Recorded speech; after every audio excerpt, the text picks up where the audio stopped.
All right, so we'll get started now. Hi and welcome everyone. I'll note that this webinar is being recorded for those who are unable to attend live, and please keep yourself on mute if you can. So thank you everyone for taking the time to attend this session on Understanding Islamophobia, which is hosted by the Inclusion and Engagement team and facilitated by Bernardi HR Law. My name is Lily and my pronouns are she, her, and I'm the Senior Inclusion Advisor on the Inclusion and Engagement team. Before we get into the content, we'll take a moment to reflect on METROLINX's land acknowledgement. METROLINX acknowledges that we connect communities by building and operating transit within the traditional lands of the Anishinaabe, the Haudenosaunee, and the Wendat peoples, for whom these lands continue to have great importance. Treaties between First Nations and governments cover these lands, and the promises contained in these treaties remain relevant to this day. METROLINX and its employees are committed to understanding the history of these lands and the continued impacts of colonization, and take responsibility for actions to advance reconciliation. METROLINX will continue to seek the knowledge, expertise, and experience of Indigenous partners and commits to doing business in a manner that is built on a foundation of trust, respect, and collaboration.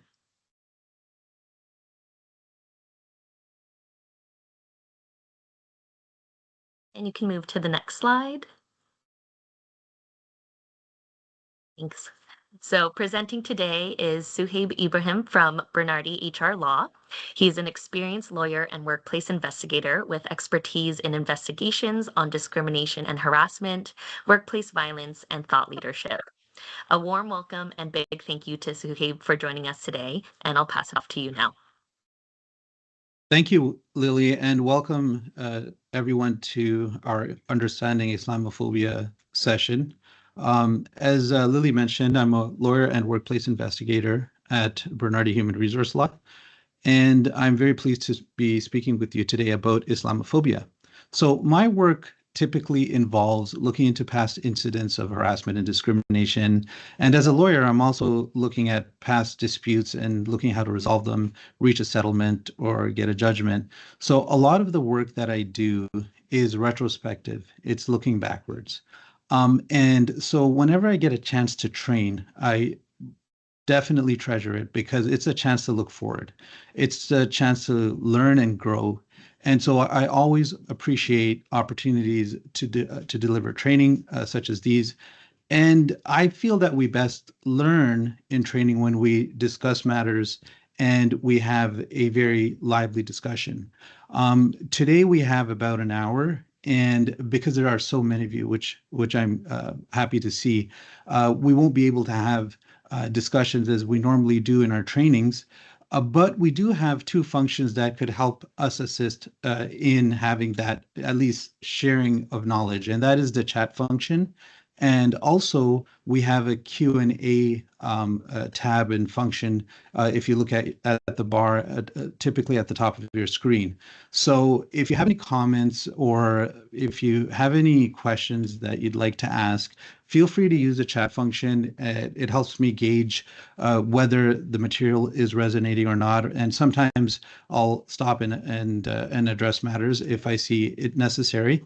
And if you wish to ask a question anonymously, you can do so in the Q&A function. So the Q&A function would be moderated, and we will be able to address those questions as we go along. And if you wish, you can remain anonymous if you wish to ask those questions. Now, I can't promise that I'll get to every question given the amount of time that we have, but certainly I'll try to address what I can. So again, looking forward to hearing your views and hearing your thoughts and hearing your questions.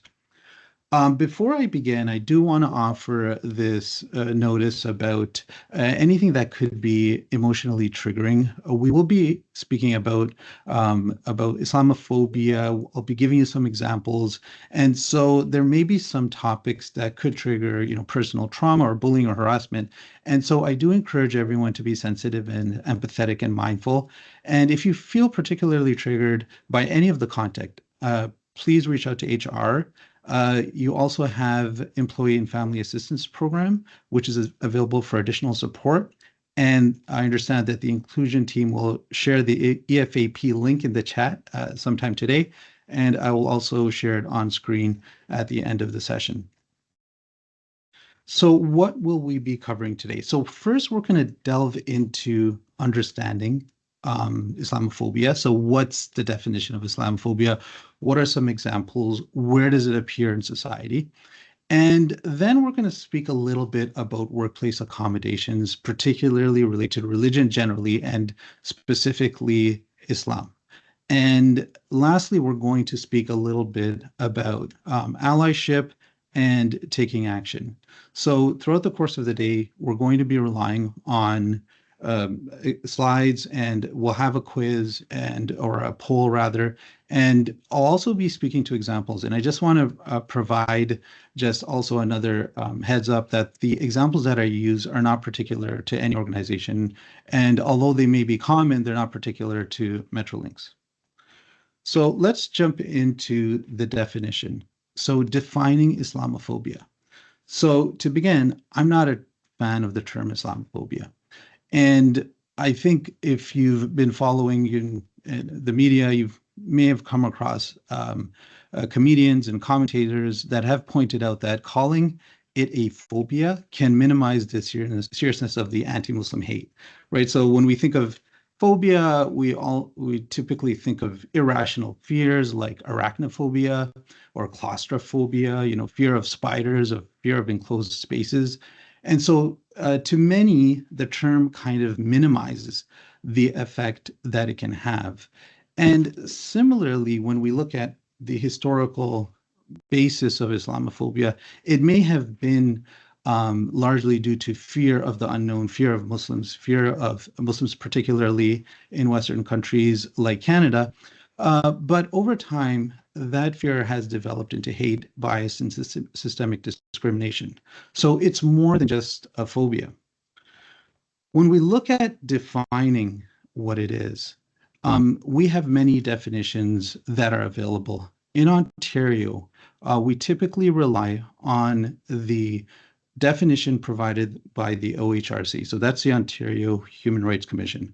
So it's defined as a significant form of racism and religious intolerance in Ontario. And it includes stereotypes, prejudice, and fear, as well as acts of hostility directed towards individual Muslims or followers of Islam in general. So here we could see that in the definition itself, it includes a bit of the idea of fear. And a large part of it has to do with that last bubble you see on the screen, which is it could lead to viewing Muslims as a greater security threat on an institutional, systemic, and societal level. So there's a focus on the violence part of it and the fear part of it. But it also includes broader concerns of hatred and prejudice and stereotypes. One of the things that the OHRC mentions when they talk about Islamophobia is that often media and public narratives that offer one-sided or sweeping negative portrayals of Muslims can contribute to the problem of Islamophobia. So the portrayal of Muslims in Islam often leads to hatred, acts of violence. And so the results could be very, very negative, and all the way can include acts of violence. So in 2021, we saw the unfortunate killing of a family in London, Ontario, by Nathaniel Veltman, who was 22 at the time and was motivated by an anti-Muslim and anti-Islam bias. And we also had the killing of 6 people at a Quebec mosque in 2017. So all this to say that Islamophobia can be anything from acts of racism to stereotypes to prejudice to fear, all the way to violence and death. Now, part of any type of discriminatory conduct is the issue of hate speech. So sometimes conduct can move from stereotypes to inappropriate comments to hate speech, which is not condoned and is a criminal offense. So how do we define hate speech? What makes it different from typical instances of stereotypes or inappropriate comments? So what underlines hate speech is extreme language that goes beyond just offensive, rude, remarks. And it is enshrined in the Criminal Code of Canada. So it prohibits any type of extreme language that can incite hatred in public, that could lead to a breach of the peace, or could constitute willful promotion of hatred against an identified group, and that could be Islam and Muslims. So in 2021, there was a former mayoral candidate of Mississauga by the name of Kevin Johnson, and he was sentenced to 18 months behind bars for publicly branding Muslims as terrorists, or a particular Muslim business owner as a terrorist and a baby killer. So that would be an example of hate speech. So something that is typically extreme and made in public, and usually has the characteristics of inciting hatred or a willful promotion of hatred. So a lot of Islamophobia is grounded in myths and misconceptions. So as the Ontario Human Rights Commission stated, media and public narratives that offer one-sided or sweeping negative portrayals of Muslims often contribute to the problem of Islamophobia. Often, many in Canada, given that it's not a predominantly Muslim country, have little understanding of Islam and Muslims. And so a lot of what they understand come from the media, come from what they learn on TV, whether it be shows or the news. And so because of that, we often have myths that develop that often go unchecked and become stereotypes in society.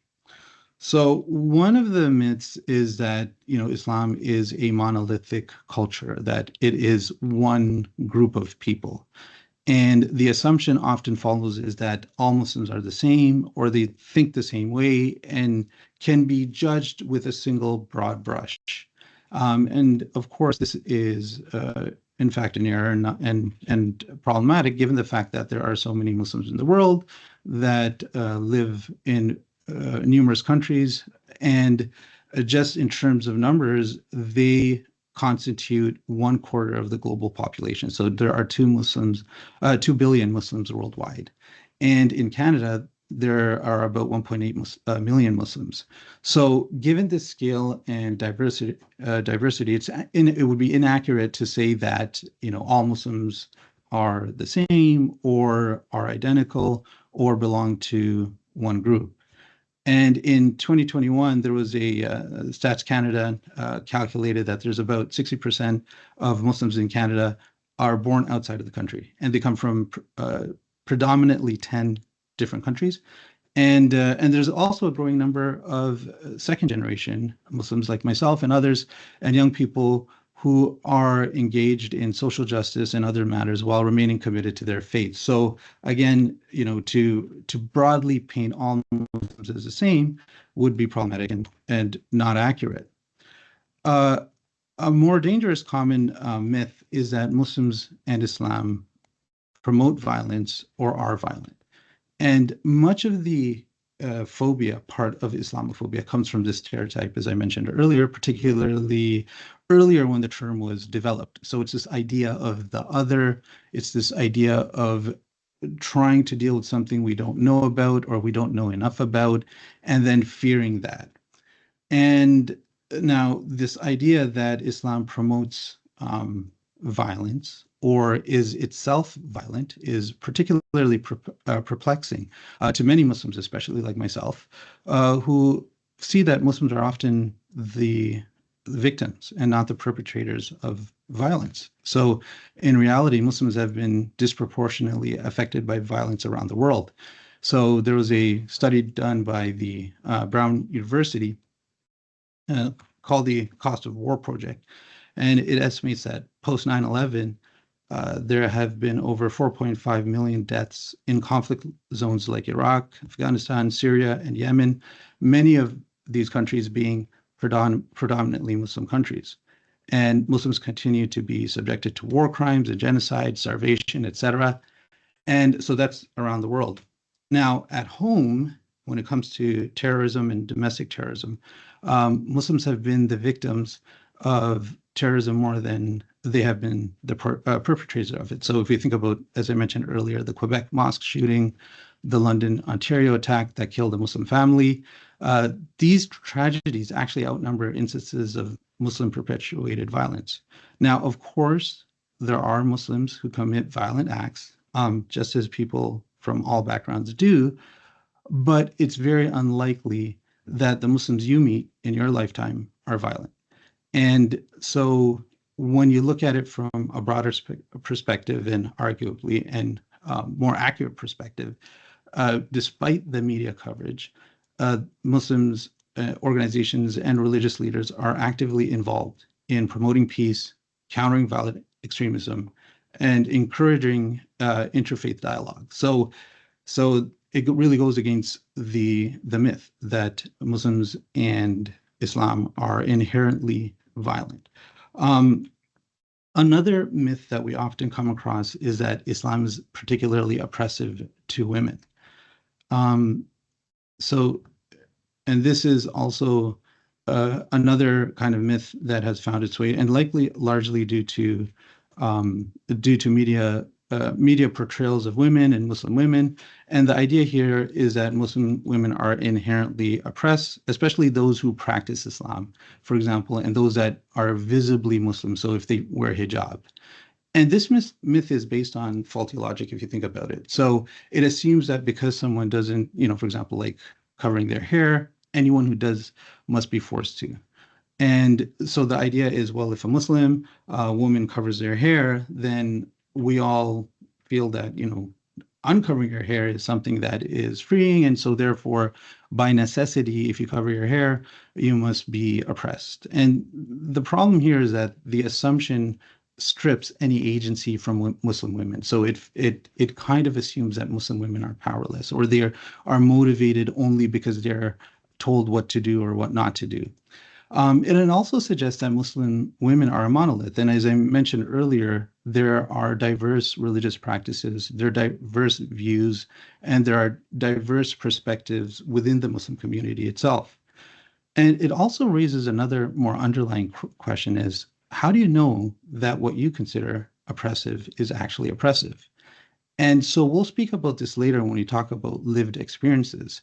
But our view of oppression itself may be shaped by our own lived experience, which may not reflect the experience choice of others. So we often have to think about the different lived experiences and the diverse choices people have about their faith. So in reality, Muslim women are leaders. They are scholars, mothers, activists, entrepreneurs, and professionals across the globe. Now, success doesn't mean that just because someone is successful that they can experience oppression, right? So you can be both oppressed and successful, or you could be not oppressed and successful. It could go any which way. But what's important is to challenge the caricature that practicing women are inherently powerless or have a lack of agency. And so again, it kind of ignores the diversity of experiences. And the people that you meet likely are going to be people, Muslim women that you meet are going to be people that are actively involved in their community, that are concerned about global issues. Here we have in this slide, Naja Bazi. She's an American humanitarian. As you can see, she's wearing a hijab, but she's also an interfaith leader. She's a nurse and the founder and CEO of Zaman International. And her organization is dedicated to fighting poverty and its causes. And another myth is that, Muslims want to invade the West or the world or, impose Sharia law. And so this is another predominant myth that we come across when we see discussions, especially online, about Islam and Muslims. And I can assure you that this is another myth. It's often embedded in conspiracy theories and the like. Most Muslims, again, that isn't to say that there may not be a Muslim somewhere around the world or Muslims around the world who are working towards what this myth perpetuates. That said, the vast majority of Muslims are focused on living regular lives just like everyone else. They're more interested, especially your colleagues at METROLINX or the people that you meet at work or the people that you meet in the city. They're just like ourselves, hoping to catch the GO train, getting to work, spending time with family, and going about their day. Reminds you of Ben Affleck, who went on Bill Maher some years ago and said, really, when he was talking about Muslims and the so-called threat to society, and he said, they're more likely to have some sandwiches, pray, than to try to take over the world. So these are common myths, and as I mentioned earlier, these myths are often rooted in the media, and it's often rooted in media narratives that broadly paint Muslims as one monolithic kind of group, that have certain of these characteristics. They're unreasonable, they're violent, they're misogynistic, anything that is negative.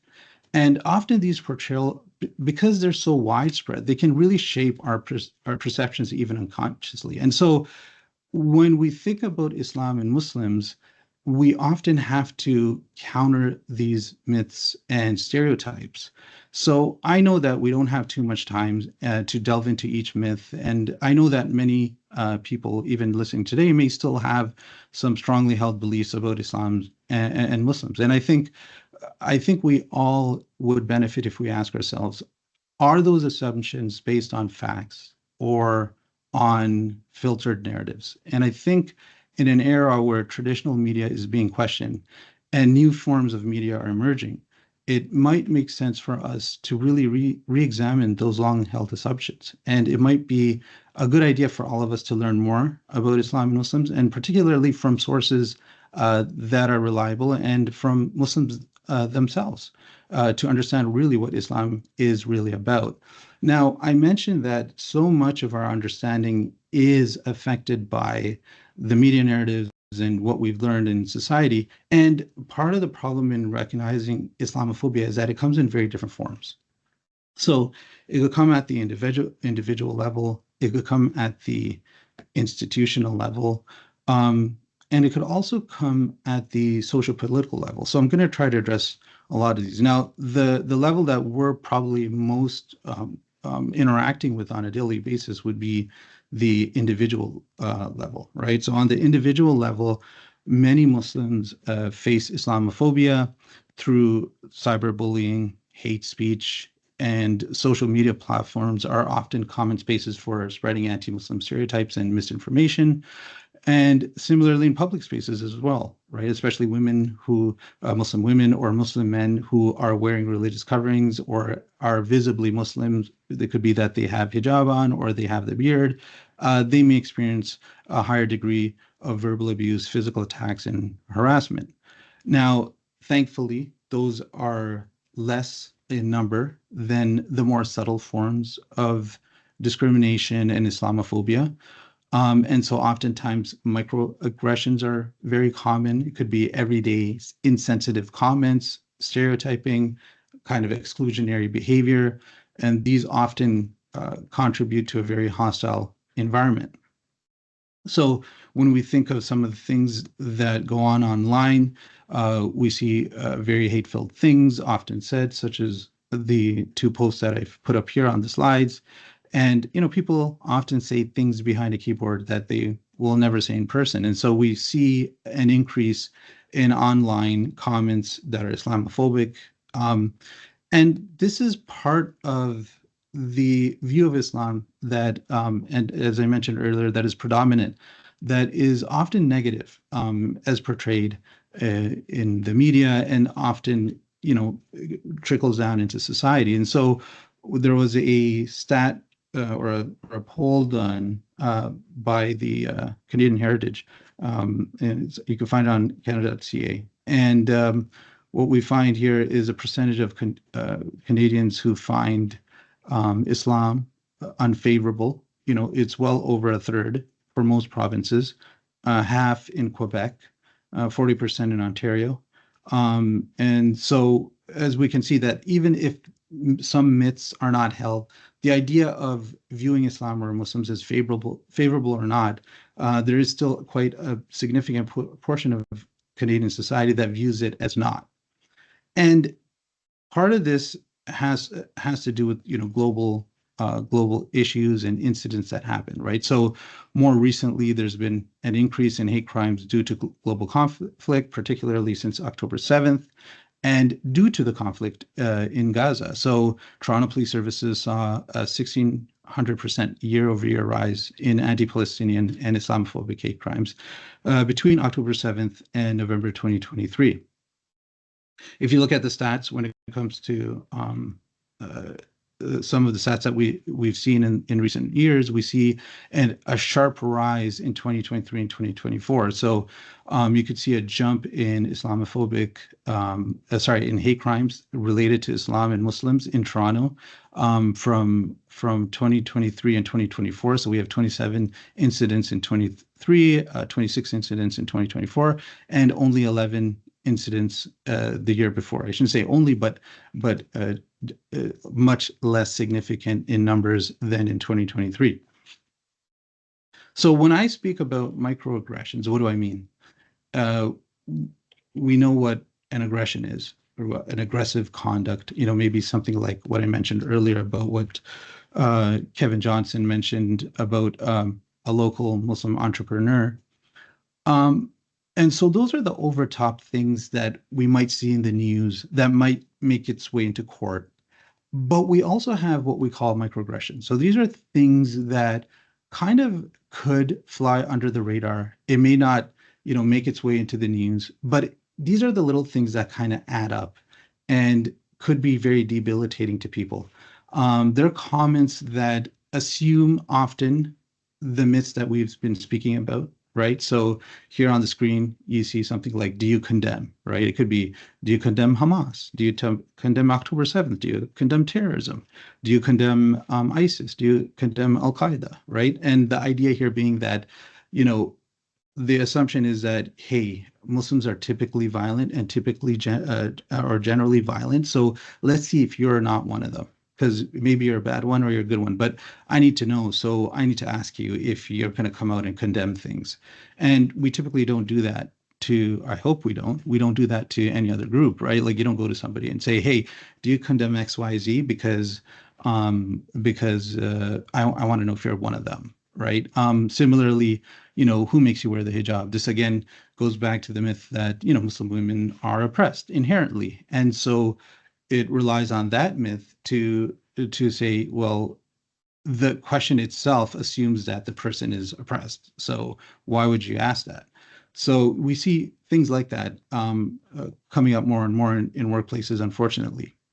And similarly, we have behavioral microaggressions. So we have verbal ones, like I just mentioned before, and then behavioral ones. So things like conduct that happens, right? So, you're avoiding to sit by somebody because they're visibly Muslim, or, you purposely plan a team bonding meeting around alcohol, knowing that, your Muslim coworkers may not be able to attend or would be reluctant to attend because they don't drink alcohol, right? And again, so, it's kind of the discriminatory conduct, again, that flies under the radar. It may not reach the newspaper, or it may not get to court, but it still has a negative effect on your workplace. Or it could be extra scrutiny at airports, which leads us to the second kind of level, which is institutional Islamophobia, right? So sometimes Islamophobia could be between people, and sometimes it could be on an institutional level. So when it comes to employment, for example, studies show that individuals with names suggesting an Arab or Muslim background are less likely to be hired, indicating systemic bias in recruitment. Or, for example, since 2023, particularly with the global conflicts, there's been an increased report of Muslims losing their jobs or facing discipline for expressing their views on global conflicts. And so this reflects a really troubling reality. Like sometimes Muslims are not only the victims of violence abroad or at home, but they also face professional consequences for speaking up about it, which is inherently unfair, right? Sufder, you mentioned in the chat there that with discriminatory legislation like Bill 21 and tragedies such as the Quebec mosque shooting, it's sadly not surprising to see these numbers coming from Quebec. And, as I mentioned earlier, the stats show different climates of hate or of suspicion of Muslims in different provinces, and there are probably a myriad reasons for that. But at the end of the day, I think the fact that that those stats show that at least a third of Muslims or people in general have an unfavorable view really underscores the problem.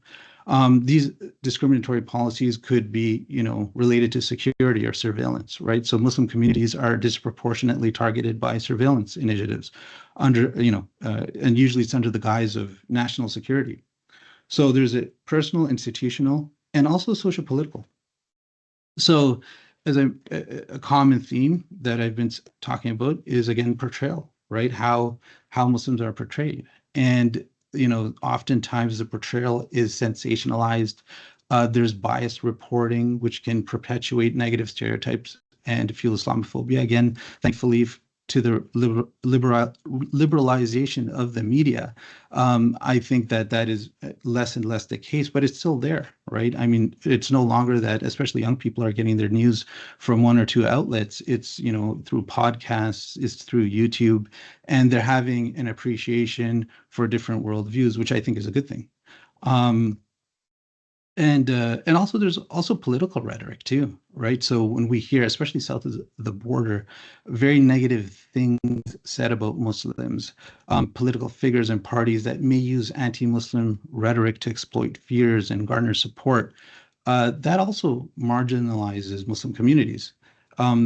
Thankfully, we haven't in Canada seen as much, but it's still there. Balridge says, a year ago, I stepped away from social media because it was filled with antisocial behavior, hate speech, and the spread of misinformation. Yeah. And oftentimes we see online, a lot of representation that is Islamophobic, that is hate-filled. And as I mentioned earlier, it's much easier for people to spread their hate-filled comments online behind a keyboard, and spread that around the world than it is to speak to people or relate to people face to face. So all of this shows that oftentimes what we perceive and what we learn from our lived experience, and I'm going to delve into this a little bit later, but really a lot of the way we view the world comes from personal experience, comes from it doesn't come from book knowledge, or it doesn't come from what we learned in school. It really comes from what we're seeing portrayed in the media. And when the rhetoric is negative, when the representation is negative, it's understandable why a lot of people will have these views. So now, part of this is also linked to world events, right? So the same thing goes with anti-Semitism. We've seen headlines across Canada, particularly after October 7th, 2023. We see a rise in the number of anti-Muslim hate crimes in Canada, as I mentioned earlier, particularly after the war in Gaza. Okay, so I'm going to do a quick poll. And what I want you to do is you'll see a poll question come up. And I want you to think about what I said about Islamophobia and how it's defined and some of the myths. And I want you to decide whether the following is Islamophobic or not. And I want you to think about, many of these are pretty easy. So hopefully we're all going to get the same answer.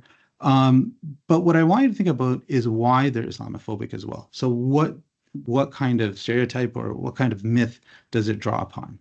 So the first one is, in a Teams meeting, someone jokes, "Don't get him angry. He might declare jihad on us." So is that Islamophobic? So you could, if you see the poll, so my colleague Deandra, you see put up the poll, it should say DF polls, and you could click yes or no and then submit.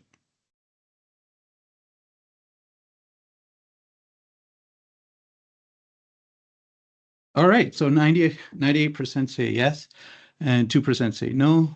I'm going to assume that the 2% that said no accidentally pressed that, which, because clearly it is, it would be an Islamophobic thing to say, right? So what does it reinforce? it reinforces the stereotype that Muslims are violent, right? Or, especially the term jihad, which primarily is a spiritual struggle and has its place in Islam. It's using that word to represent, number one, to belittle it, which is very has deeper spiritual meanings, and of course to call on the myth of violence. So how about the next one? So this is a manager asking a Muslim employee, could you help us understand how Ramadan might affect your schedule so we can plan accordingly? So is that Islamophobic?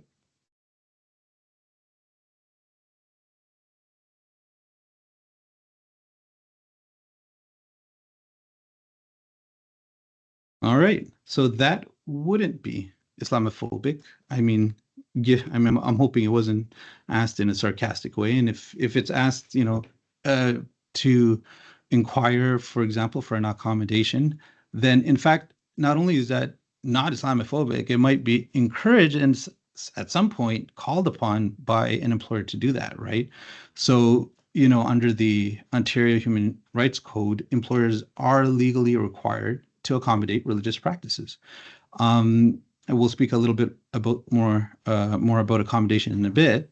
But here, the manager is not implying anything negative about Islam or Ramadan. The tone is neutral and focused and logistical, and it's not about personal beliefs. They just want to know more, and that might be an obligation by the employer to do that. Okay, what about the next one?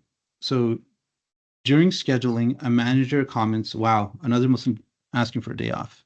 Soon we'll all be celebrating Eid.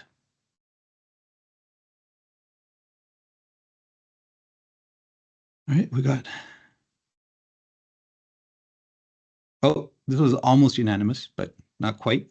Again, I'll chalk it up to people not finding the yes button, but overwhelmingly, yes, it would be, right? Now, whether it's, particularly, I would argue it's not as serious as the first comment, but it's certainly um, uh, the opposite of the previous one, where the manager was asking in good faith, right? Like, hey, Ramadan's coming up. Can you let me know what accommodations are needed, or your scheduling, or things of that nature? Here we have, soon we'll all be celebrating Eid, which is a bit of a, a jab at the religious accommodation request, and it also trivializes that request, right? So often, many of your Muslim colleagues, especially if you're a supervisor or a manager, typically, in my experience, most Muslim employees are reluctant to ask for an accommodation. They're typically shy. They don't want to stand out, right? And a comment like that could really throw somebody off and really, send the message that they're not welcome, that their celebrations, even though legitimate and though their accommodation request is reasonable and in fact, should be sanctioned by the law, at the end of the day, they may feel that, oh, my employer, my manager doesn't feel the same way, even though if the intention was a joke. Okay, last one. So when a Muslim employee requests a short break to perform afternoon prayer, their manager responds, if we allow you, we'll have to give everyone a break, so no, pray at home.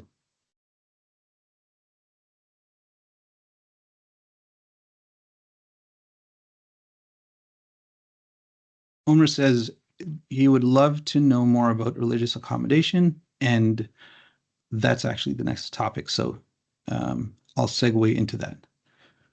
So, okay, so for this one, we have a little bit more of a split, right? So still the overwhelming majority say it is, yes, it is Islamophobic, and some of you say, no, it's not. So it's problematic. I mean, I wouldn't say it's Islamophobic like the other ones, but it could be discriminatory, and I'll explain why, right? And I'll explain why when we talk about religious accommodation, which is what we're going to talk about next. So let's do that.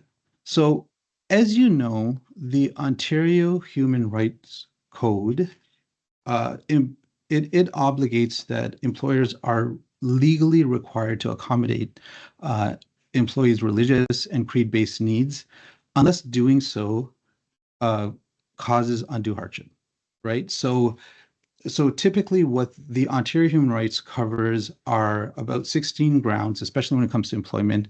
It could be sex, gender, it could be creed, it could be disability. So what the Ontario Human Rights Code imposes on employers to do is to ensure that employees are accommodated where the accommodation doesn't reach undue hardship, right? So there's a positive duty.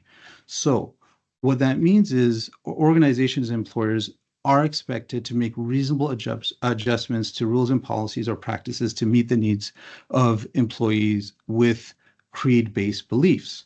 So often what we hear is kind of like, what we of the example in the last poll question, which is something like when a Muslim employee requests a short break, then something like, well, that's not fair to everybody else. It might affect their morale. It might make people feel like it's unfair to them that they don't get a break and then that the Muslim employee does.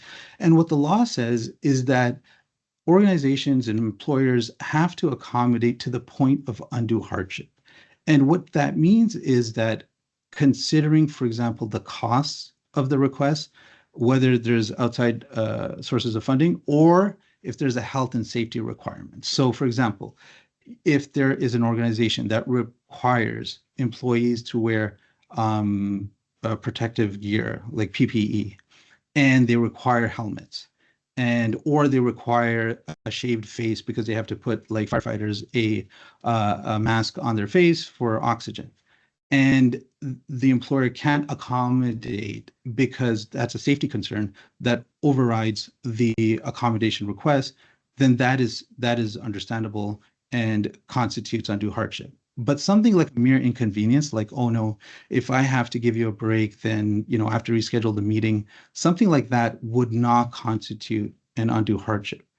And so one of the things that often a lot of employers they understand that in theory, but in practice they forget that there are kind of other aspects of accommodation that they have to consider. And so three of those, uh, three of the most important ones are respecting the dignity of the person, individualization, and inclusivity, right? So, for example, placing a prayer space next to a garbage can, right? Or let's say the only place where an employer can accommodate a prayer request is in a room that is, not safe or hazardous. That would go against the dignity of a person. Or telling an employee with dietary restrictions that they can have the appetizers or the salads, that would be against the dignity part of accommodation. Similarly, um, accommodation requests should be individualized, right? So if two employees, they observe Eid but on different days, the employer can't come in and say, hey, well, too bad, all of you Muslims better just decide on one day and celebrate on that one day, right?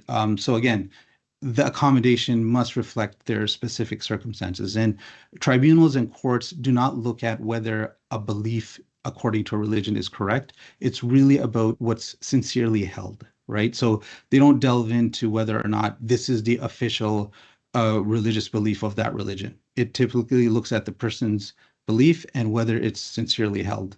And then also integration and full participation. So the inclusivity part of it. And the goal is to ensure that everybody could fully participate. And for example, if you think about like a prayer room, right? A lot of organizations have a meditation room. And so that's a more inclusive way of wording it or thinking about it. So it could accommodate prayer, accommodate silent space.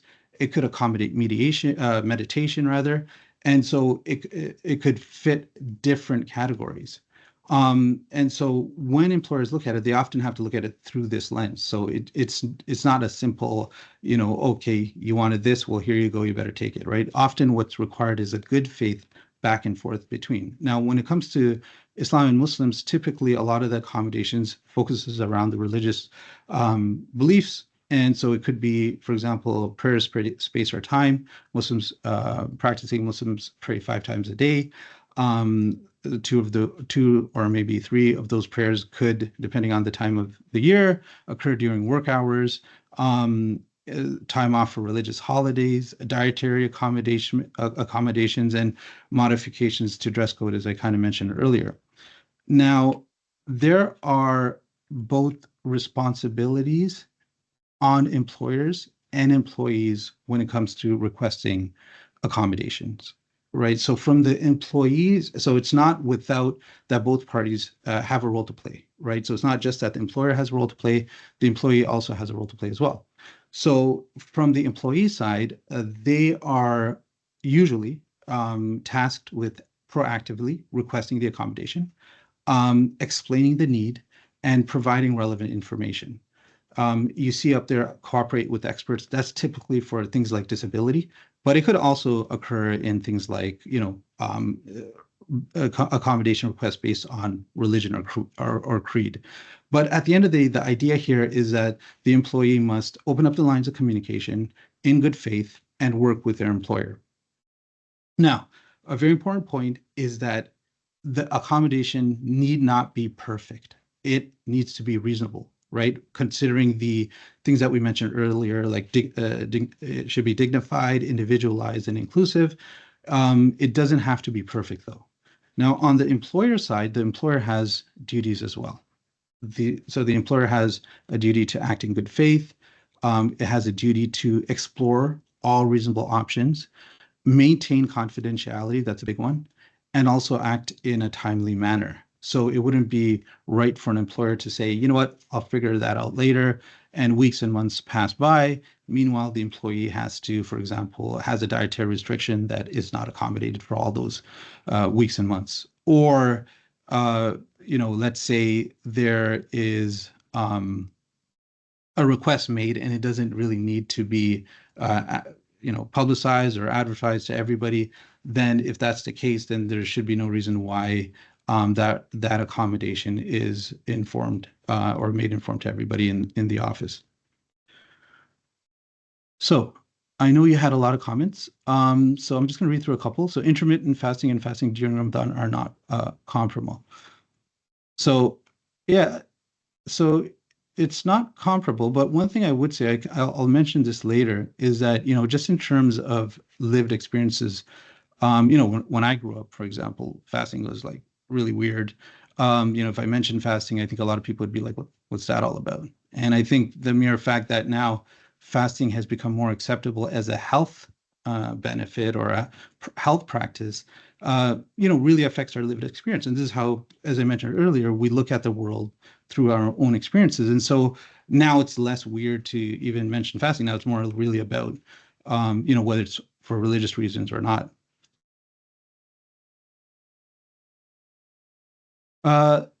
KC, I can't see your full name, but it says, my understanding is that observing Ramadan might involve more than just fasting. It wouldn't be a bad idea to ask to confirm if there are times when work events or required might interfere with those efforts. I think that's a great point. It does require, it does require more than fasting. And oftentimes, Muslims will, adjust their schedules in Ramadan because not just of fasting, but because of, for example, attending mosque later in the evening, to many other different events that go on in the month, and particularly leading up to Eid. And so that's a great point that you raised, that just opening up that line of communication may go a long way, because we could come in with an assumption that, okay, Ramadan is fasting, that's all I got to figure out. Well, why not ask the employee, well, what needs, how can we help you? How can we help facilitate this month? So I think those are excellent points. So I want to shift gears a little bit and go back to what we were talking a little bit earlier about Islamophobia. And I want to kind of tease out the impact it has on employees, and particularly your Muslim colleagues. So, and this goes with any type of discrimination or harassment or negative, inappropriate conduct, right? So, oftentimes we think about the direct impact. So, for example, those are the more obvious ones, right? So refusing to allow a Muslim employee to attend Friday prayers. That would be something that's kind of a little bit overt, understandably discriminatory, and that's what we call kind of like direct discrimination, right?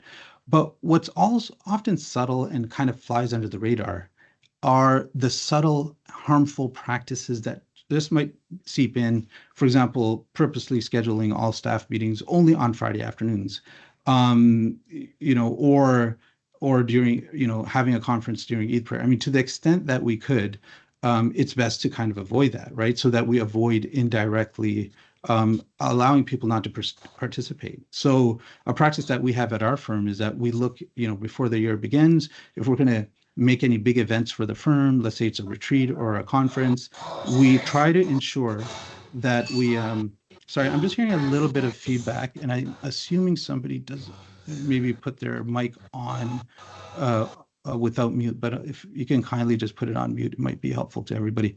So as I was saying, it could be indirect, and this indirect kind of discrimination kind of is hard to find, but it has a disproportionate effect on Muslims. And so, as I mentioned earlier, one of the things that we do is we look at the calendar before the year starts, and we kind of note which dates huge celebrations fall on, right? With any religion or any type of accommodation that we could foresee. And I think that's a helpful practice, right? So, so it could avoid those indirect instances where people do not feel welcome, because ultimately what will happen is people will feel that, their opinions and concerns are ignored or minimized.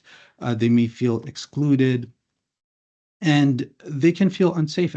And when I say unsafe, especially with the rising incidents that are violent, it could be from a physical perspective, but all too often it also could be from a psychological perspective. So when someone is working in an inhospitable or unsafe workplace, it could lead to a lot of negative effects. It could lead to depression. It could lead to anxiety. It could lead to ultimately employees going on leave or resigning. And so understand that your peers may have been personally impacted, and remember that they're human. So, they can be impacted greatly, even though it may not seem to be a very big deal from our end. So I know there are so many great posts. Someone Hina, I think, had posted an inclusion guide. Thank you for that. So I want to last in the few minutes that we have remaining, I want to talk a little bit about allyship and inclusive workplaces, right? So what can we do? I think the first thing to do is really to reflect on how our lived experiences might affect our interactions and our interactions in everyday life. Everyone has a different lived experiences. Your own experiences may shift over time, and it actually may be informed by the time you live in. If you think about, earlier in the last century, it was unacceptable for women to wear pants, and now that's not the case. When I was growing up, as I mentioned earlier, fasting was seen as an odd thing to do, inside or outside of religion. And today, many people fast for health reasons, right? So our lived experiences kind of inform a lot of the way we look at the world. And so it really is impactful when we kind of interrogate those previously held beliefs to see if they match reality. And so it's often not up to us to decide when or why someone is triggered or struggling. And we often want to support people, but we have a tough time doing it. And I think what's important is to remember that we all kind of have a role to play. As I mentioned earlier, some of the nuance can be lost when talking about these things. So we should kind of err on the side of caution and have compassion towards people as they are. So if there's a violent incident, I remember some time ago I was working when the Church Christ shootings happened in, I believe it was New Zealand, and my coworker reached out to me and said, "Hey, I just heard about this. Are you okay?" And I think that went a long way to know that, okay, so someone cares, someone understands that this is something that is affecting Muslims worldwide, and this is something that perhaps will have a negative effect on the work or actually their headspace during work, and maybe I should reach out to them. Now, when we think of harassment or discrimination in particular, we usually think of it like an A versus B phenomenon, like it's a bully and recipient. So the bully and the person that is receiving the discrimination or the inappropriate conduct. But what we fail to see is often there's a cast of characters, right? So there are people that are affected by so they could be the supporter of the victim or the recipient or the harasser themselves or those who participate in the harassment. But I want to focus on that last purple icon there, the enabler. Often and sometimes we call them the bystander. And a lot of times we hear people say things like, you know what, we come to work and all we care and all we're concerned about is work. We don't get really involved in the politics of it. And so I'm an innocent bystander. And I think we have to shift that thinking from being an innocent bystander to seeing that we all have a role to play, to change it into being an upstander. So and it doesn't have to be the big things that we do. It could be the little things. For example, just reaching out, as I mentioned earlier, or, for example, letting your employee or, for example, your coworker know that they can take the time that they need to grieve or that you're here to support them. And it doesn't necessarily mean that you're taking sides, right? So let's say there's a workplace conflict. For you to be an upstander, it doesn't mean that you have to agree with one side or the other, but it could mean that you could say that you're here to support, you're here to there to be a friend, to be a coworker, to be a concerned human. So I want to touch on a couple of things particular to METROLINX before I leave. So one is if you witness or experience Islamophobia, there are a couple of avenues at METROLINX where you can reach out and seek support. And I think that's great that especially organizations like METROLINX have multiple avenues through which concerns can be raised and sought up. So, for example, you can speak to your people leader. You could also connect with the harassment and discrimination prevention team. And also, there's an anonymous reporting avenue through integrity counts, which I think is very helpful because, as I mentioned earlier, a lot of people are afraid. Some are, they'd rather not be the person complaining, especially given all the negative comments out there about minorities and immigrants and people who don't really reflect broader society. So there are multiple avenues, and also don't forget, as I mentioned at the beginning, that there are EFAP services. So Homewood Health is a service for METROLINX, and these are some of the numbers and contacts. And I believe earlier in the chat, what was posted was the link to the EFAP service. So that's a lot for an hour, I understand. So I'll hold back for a few questions. I know that we had a few questions come in. If you have more time, I'm happy for you to stay back and we could answer that. And I also encourage all of you to fill out this survey through this QR code. It really helps us when we do our sessions like these. So we do read them, especially if you feel that there may have been topics that we weren't able to reach or address. And if you feel that they should be addressed, feel free to reach out. So we had a question come in. What is the difference between a hijab and a burqa? So typically, as it's understood, hijab is a broader term in Islam that really has to do with covering. And it has to do with covering. It's not really limited to both male and female or any of the genders. Both genders have to cover physically parts of their body. But predominantly, as it's known, as you'll hear it, hijab really it refers to the head covering of a woman. And burqa or niqab refers to the face covering. So that's kind of the key difference between the two. So one is specific to head covering, while the other is specific to face covering. I'll look at the chat if there's any other questions.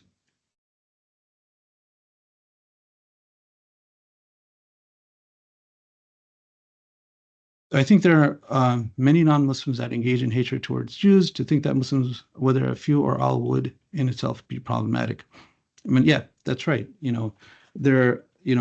If you step back and if you think about it from a broad perspective, and if you think, well, am I applying the same lens to any type of issue or conflict that comes up?